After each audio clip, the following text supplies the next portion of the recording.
उसने बोला जो आपके घर पे है उस पे आपकी बलि चढ़ाएंगे आपके घर के लोग। ये जो परिवार है, इस परिवार में 20 लोग रहते, सभी को बेटियां थी और एक लड़की को भगा के लेके गया एक बाबा। उसने इनको आश्वस्त किया कि ये जो आपका घर है, इस घर के नीचे बहुत सारा गुप्त धन रखा है और कुछ पूजा करेंगे तो ये गुप्त धन निकलेगा और गुप्त धन नहीं निकालेंगे तो आपके घर में से एक एक की मौत होने वाली है।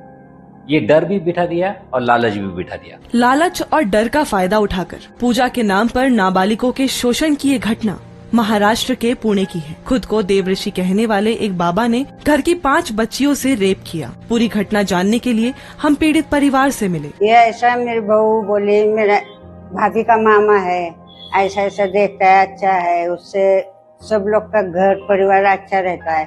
इसके लिए मैं बोली क्या करने का अपने को। ने बोली तेरी छोटी बहू को लड़का नहीं है, उसको लड़का एक अंधा हो, इस वजह से उसने घर में लेके आई। तभी हमारा आदमी बोला ये आदमी अच्छा नहीं। मेरी बेटी बोली बड़ी वाली ये इसकी नजर अच्छी नहीं मम्मी, इसको घर में मत ले। तभी ये लड़के को मेरे उसने कुछ तभी किया, सबका मुंह बंद किया। लोगों के भरोसे का फायदा उठाकर बाबा ने घर में बेटियों के साथ जबरदस्ती की। वो अलग से एक रूम था इसका बेडरूम, वो बेडरूम में मैं लेके जाता है। मैं बोली हाँ, फिर दरवाजा बंद करेगा तो तुमको कुछ प्रॉब्लम। अभी मैं बोली मामा तो बोलते, तू मामा है क्या करेगा, लाइट बंद कर दिया तो प्रॉब्लम। सब हम लोग चुपचाप बैठने का सुनते थे।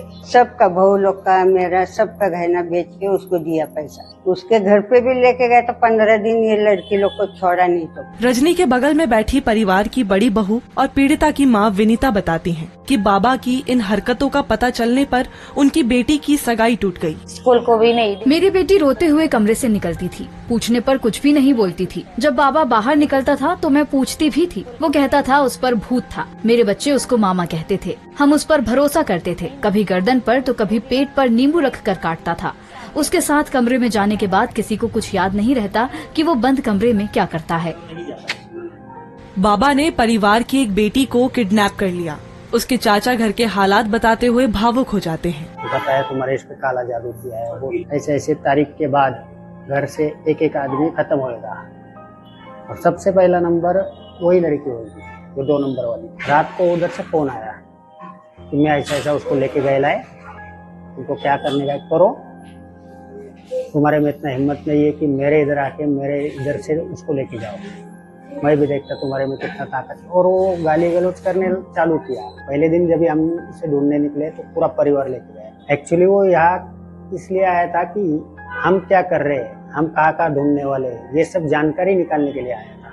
अभी भी डरते बच्चे उसके नाम से खाली। बाबा ने घर की एक महिला की बलि चढ़ाने तक की बात कही थी। उसने बोला जो आपके घर पे है उस पे आपकी बलि चढ़ाएंगे आपके घर के लोग। देश भर में बाबाओं और अंधविश्वास के खिलाफ कई लोग आवाज उठा रहे हैं। नंदिनी जाधव उन्हीं में से एक हैं। नंदिनी महाराष्ट्र अंधश्रद्धा निर्मूलन समिति के साथ काम करती हैं। छोटी छोटी लड़कियां थी, उनको बाबा ने इतना धमकाया था, अगर एक दूसरे को बोल दिया तो उन्होंने बोला था कि आपके मम्मी पापा को हम लोग खत्म कर देंगे। और उसी के डर से वो लोग बच्चियां तैयार नहीं हो रही थी। तभी हम लोगों ने उन्हें जब विश्वास दिया तो एक एक लड़की बात करने लगे। जब बात करने लगे तभी इतना धक्कादायक कैसे वो बातें कर रहे थे कि जो छोटी छोटी लड़कियां हैं उनका कैसे शोषण किया, और पूरे बदन को लड़कियों के नींबू का रस लगाता था, पूरे बदन में पूरे कपड़े निकालने को ये करता था। कोई छोटी लड़की थी, उसके जो प्राइवेट पार्ट में सुपारी रखता था। ऐसे अलग अलग बहुत सारा अलग अलग टाइप के वो शोषण करता था। वो जो थी ना, वो इतनी ब्रेव गर्ल थी, तो उसने खुद पुलिस स्टेशन में पूरे जो छोटे बहन है उनको संभाला, घर के लोगों को संभाला। वो खुद कोर्ट का केस थी तभी वो खुद जाती थी। और वो इतनी मतलब उतनी स्ट्रांग हो गई उसके बाद। अभी मुझे लगता है ऐसी वो किसी के ऐसे बाबा बुआ के ऊपर कोई भी भरोसा नहीं करेगा। एक बेटे की चाह में ये परिवार बाबा के जाल में फंसा और तबाह हो गया। देश में आज भी बहुत से लोग बाबाओं के चंगुल में फंसकर न सिर्फ पैसा बल्कि जान तक गंवा रहे हैं। शाश्वत उपाध्याय, दैनिक भास्कर।